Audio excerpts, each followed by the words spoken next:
Photos of migrant detention highlight Biden's border secrecy.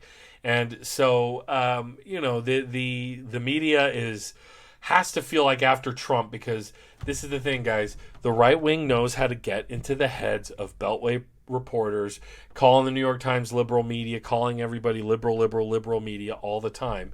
That basically they give mainstream media their marching orders, where now they're going to frame things. We're going to get into that when we look at the press conference, but they're going to frame things in a way that basically comes from conservative media. I'm glad when we see reporting like this from something as established as the Associated Press that is looking at the human cost and the human reality of our immigration system, which is carceral, it's punitive, and it's inhuman, it's immoral, it's wrong, and we can see that here. So now, not only do we have kids in cages, but we have kids in plastic wreathed cages because of coronavirus. So it's So now Border Patrol and ICE facilities are they're still going on. Of course, there's Psaki, but. This is from the Associated Press. Joe Biden's administration has tried for weeks to keep the public from seeing images like those released Monday of immigrant children in U.S. custody at the border, sleeping on mats under foil blankets, separated in groups by plastic partitions. Administration officials have steadfastly refused to call the detention of more than 15,000 children in U.S. custody or the conditions they're living under a crisis, but they have stymied most efforts by outsiders to decide for themselves. Officials barred nonprofit lawyers who conduct oversight from entering a Border Patrol tent where thousands of children and teenagers are detained, and federal agencies have refused or ignored dozens of requests from the media for access to detention sites. Such access was granted several times by the administration of President Donald Trump, whose restrictive immigration approach Biden vowed to reverse. So keep in mind, Trump was open to having the media in there because he wanted to make it clear, like, look what we're doing to these immigrants. We want the world to know so they don't come here. It was specifically punitive. And let's take a look at Biden's press conference here. And you're going to see my flashy, cool, page here.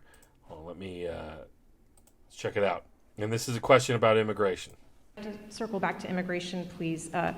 You just listed the reasons that people are coming, talking about in-country problems, saying that it happens every year. You blamed the last administration. Sir, I just got back last night from a reporting trip to the border where I met 9-year-old Josel, who walked here from Honduras by himself, along with another little boy. He had that phone number on him, and we were able to call his family. His mother says that she sent her son to this country because she believes that you are not deporting unaccompanied minors like her son. That's why she sent him alone from Honduras. So, sir, you blame the last administration, but is your messaging in saying that these children are and will be allowed to stay in this country and work their way through this process, encouraging families like Josel's to come? Well, look. Really quick, before that was kind of a funny. He's like, really quick. Notice that how the media thinks they're holding Joe Biden accountable. He didn't even take a question from Fox News throughout this entire press conference, which, to me, I'm like, not a tear spilt over that. But this is not Fox News asking this question, but how do they frame it? Joe Biden, you have to admit that by not being a cruel monster like Trump, by, positioning yourself as being nicer on immigration, you're welcoming these people here. You're welcoming here. So even the mainstream media, this is what I mean by the framing for that conservative media has now leaked into everybody else, everywhere else. They are framing this in a white nationalist frame where we don't want them here. Why are you inviting them here, Joe Biden? So, let's hear, this is the president. Let's hear President Biden's answer.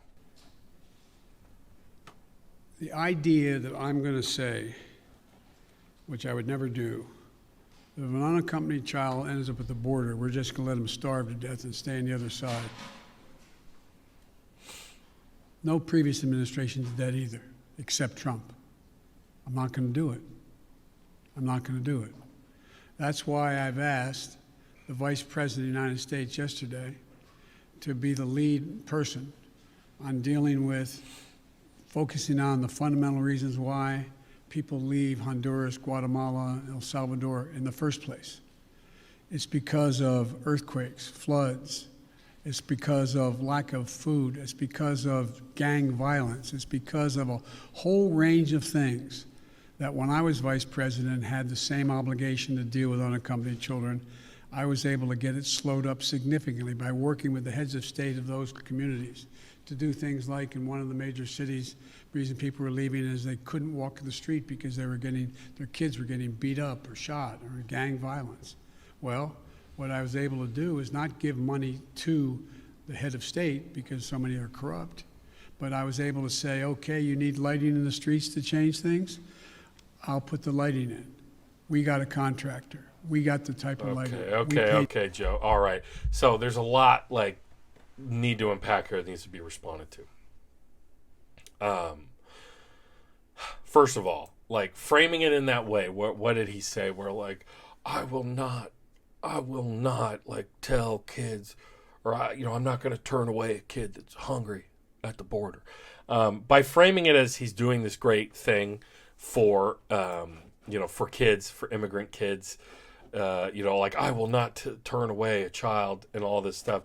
He's ignoring that this is going on here, right? That these kids are in cages. We have a total carceral framework for our, for our immigration system, and this is what's happening to children. He's ignoring that, and he's acting like he's this beneficent, great guy, they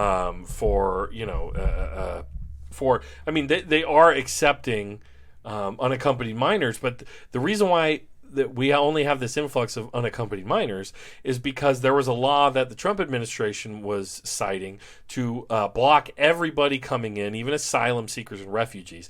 Why? Because of coronavirus, because of COVID-19. Sorry, pandemic, all closed, right? So Biden could have repealed that whole thing. Instead, they've said we're not going to repeal it except for unaccompanied minors. So that's why parents are sending their kids across the border. Many of these kids have families, and in some cases, these journalists are saying, we've already talked to the families of one of these kids who are there. I think that's the follow-up question. We'll hear that, but I want to also address the other thing that he was saying here. He's talking about corruption in South America. He's talking about violence and gangs, crumbling infrastructure, or they don't have lights on the streets. I don't want to give money to a corrupt leader. Why does South America have all these problems? Why are they having trouble with food? Providing food. Why do they have issues with leadership? It's because of the treatment of not just South America, but the entire global South by the U.S., especially in South America and across the globe, U.S. imperialism, but also European imperialism and colonialism. Just in the 20th century, what was done in South America in certain cases, the leaders of South American countries who are on the left were hardly socialists or communists. In Argentina, I was just reading about Argentina and the president there, I'm blanking on his name, who, he instituted a program of taking land from super wealthy or massive corporations, land that wasn't being utilized, and giving it to indigenous people. And the U.S. supported a coup against him with a far right wing a regime that came in, murdered leftists, mass graves. J. Andrew World and I talked about it in our interview last night. But it's not just Argentina. It's Pinochet in Chile. It's Allende in was that Nicaragua? I'm sorry. There's so many. We did this to so many countries. Guatemala, Bolivia. What's going on in Venezuela today? How they tried to oust her. Not Maduro. He's the guy that's there now, but. the other guy. You guys will remind me in the chat. Let's read some of these questions. Oh, but really quick, that's why there's so much instability and corruption and crime is because the United States foreign policy has raped and pillaged the South America, empowered fascists. Even in Bolivia recently, which had a left socialist victory, after an attempted right-wing coup, and they've now put the president there in jail, labor leaders have been murdered by these right-wingers. It's kind of like on January 6th, we were seeing a bit of this American foreign policy come home in a way. And that's what South America has been dealing with for generations now. And these kids are fleeing violence that, very much we could have... these countries would be in much better shape if it weren't for Ronald Reagan. Go back before that, the Monroe Doctrine. I do want to read your guys' comments. Evil Yoda, you need some pretty serious change if you're going to alter the way you detain people. Making it not a crime to escape would make security less relevant, but they regret yelling outrage under Trump. Jay Coleman, U.S. sanctions are ethnic cleansing. Allende was Chile. Thank you. Jay Coleman, Venezuela deserves autonomy. Yeah, and again, I got to make myself a flowchart just to remember all the right wing fuckery, genocide, assassinations. I was watching a documentary about Guatemala where a man, forensic anthropologists have come to continue the documentation of the mass murders by right-wing militias and juntas and contras all throughout South America. But this man is watching forensic anthropologists dig up his wife and children who were shot, while he hid in the bushes over the other side of the hill, and heard them, heard the gunfire and came to find his wife and children murdered. And, he showed them where he buried them and had nothing more to wrap them in than a plastic bag. So that's what South America has been going through. And the idea that we have to, this is what the right does. The influx of immigration from South America is very much due to problems created by the right, by right-wing foreign policy, in both the Republican and the Democratic Party. Let me make that clear.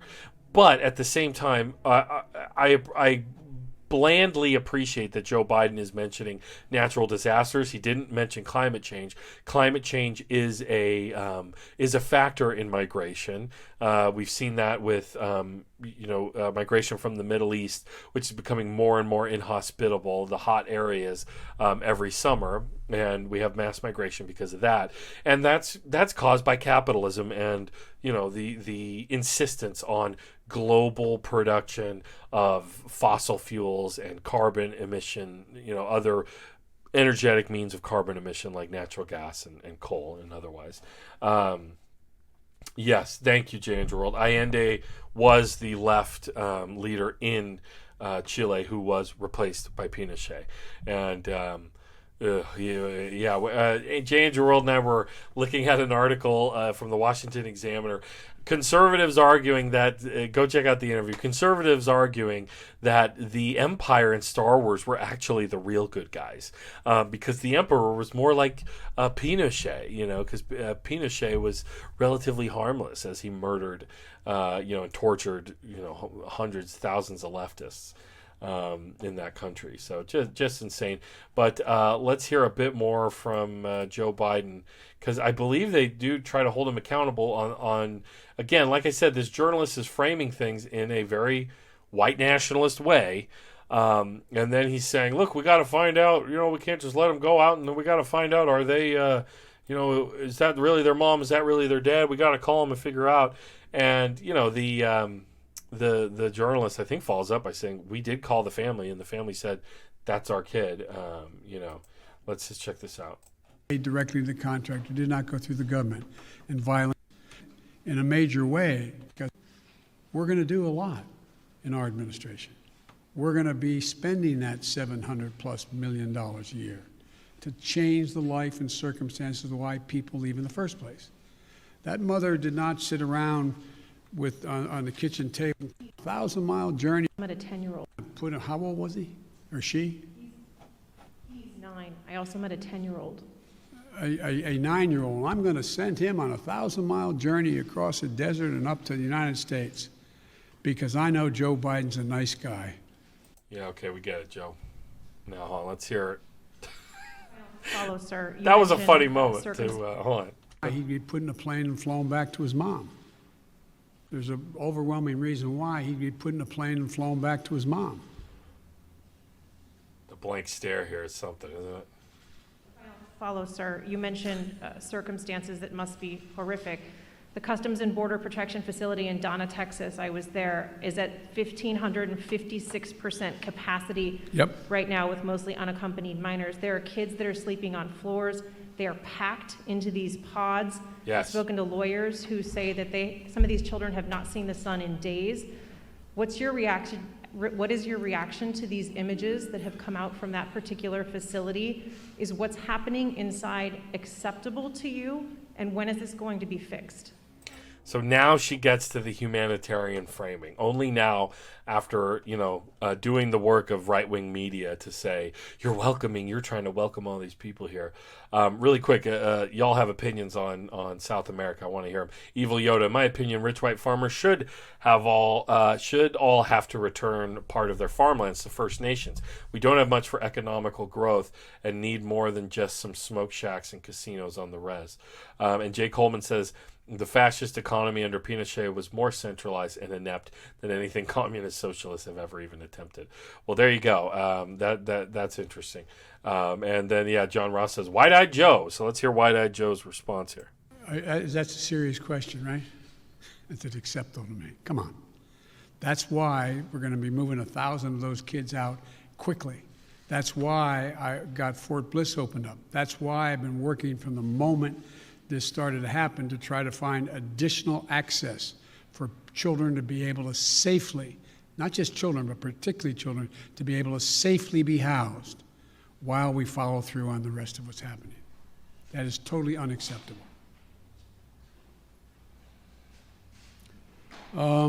Ken. So the other thing that he gets asked about later is that what do they ask him? They ask him, the fact that journalists aren't being let in. Why aren't you letting us in? And he does kind of shift the blame to Trump. He says, "Look, I got all this from Trump. I inherited this all from Trump."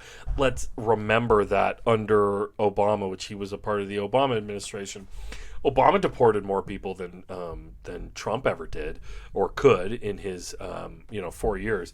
But I mean, even Obama outpaced Trump in 4 years, and Obama deported more people than Bush did too. So it can't be ignored that Obama had a very right-wing immigration policy. That's just a fact. When Obama said, I'm kind of like Reagan politically, right, economically, like he wasn't just talking about economics. He was also talking about this immigration policy.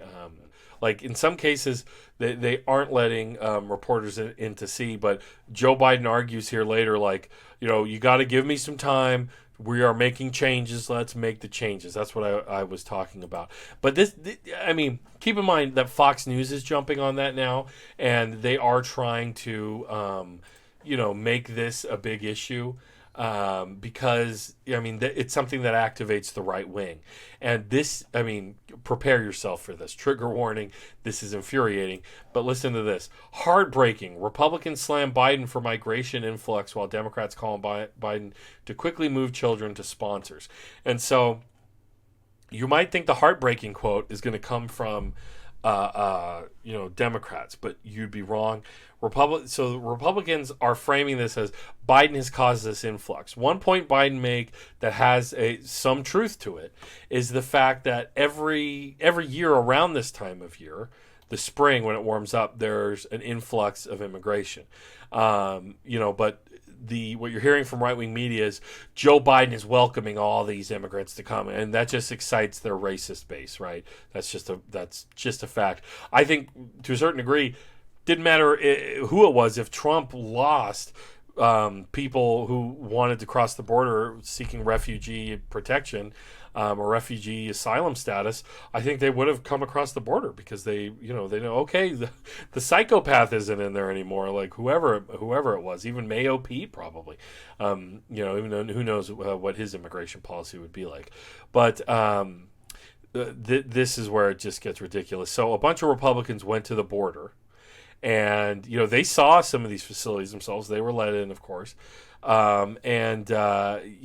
also took like a nighttime cruise down the Rio Grande, and some ridiculous Republican was saying they were heckled by the cartel.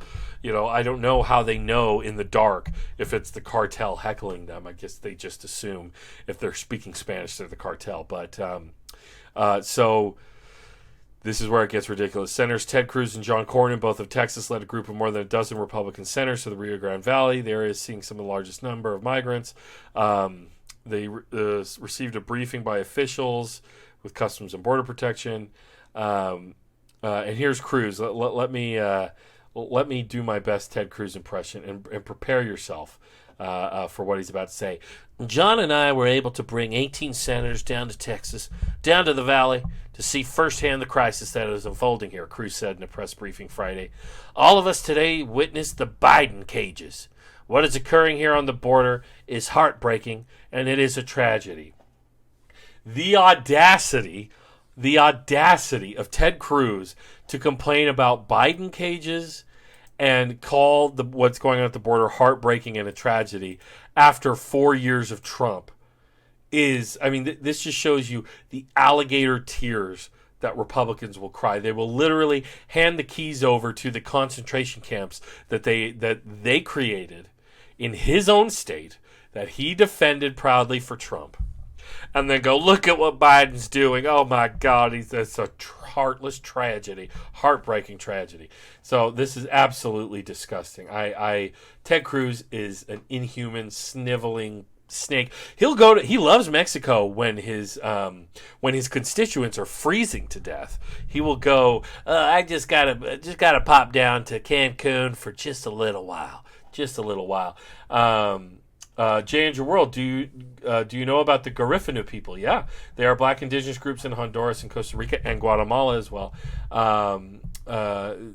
Recently, the Honduras police disappeared 5 Garifuna leaders last summer for U.S. businesses. Jesus Christ, it's still ongoing. All of this, the Reaganism is still alive in many ways, economically, but also clearly in our foreign policy. Andrew K., good Cruz impression. I want to thank you for that, because Ted Cruz talks like this, but then he thinks he's being majestic when he does this with his beard now and his mullet. Do you mean crocodile tears? Alligators don't cry. Sorry, okay, it's crocodile tears, not alligator. You got me. H-Word, I voted against him and Cornyn. They're both evil. H-Word, here representing Texas. Thank you for being here, H-Word. It's just disgusting. It's absolutely disgusting. Evil Yoda. Okay, well, the more reporter that leak shit, the less Biden can afford to delay change. They'll have to make a move. Keep the Dems shame. Their appearance is all they have, and they won't go full GOP. Yeah, no, absolutely. And this is the thing. If we're going to apply any type of pressure over immigration, it's because of or it is with pictures like this. Right? It is not going to be you're welcoming all these people, Joe Biden. That is white nationalist Tucker Carlson, Fox News stuff. Okay, ain't got no time for that.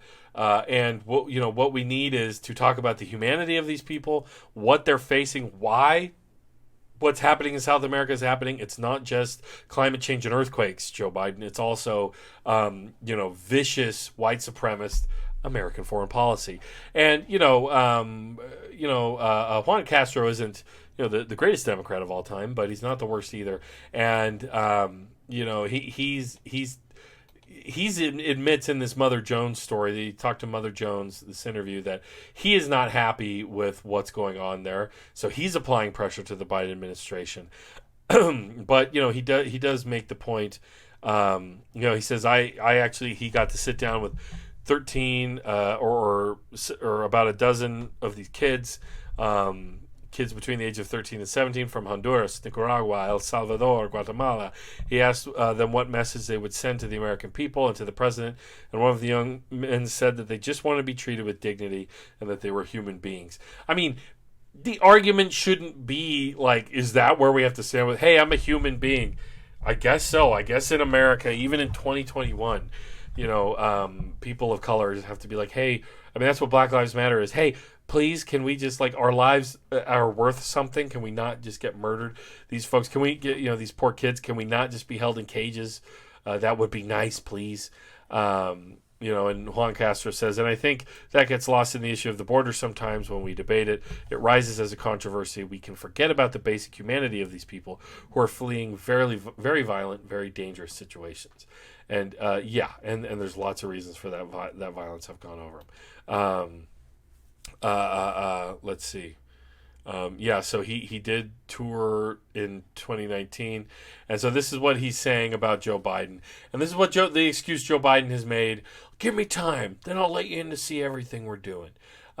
You have an administration that is committed to solutions now. They obviously have a lot of catching up to do, most of all because of how Donald Trump left the asylum system in the U.S. He did as much as he could to dismantle the system for processing and settling asylees in the United States. I would say the big difference now is you have an administration that acknowledges there's a problem and wants to fix it. Back then, you had an administration that knew there was a problem and didn't want to lift a finger to do anything about it. And in fact, I think inflicted pain upon these people as a political message. Yeah, and I mean, I do agree with that. They were inflicting pain as a political message.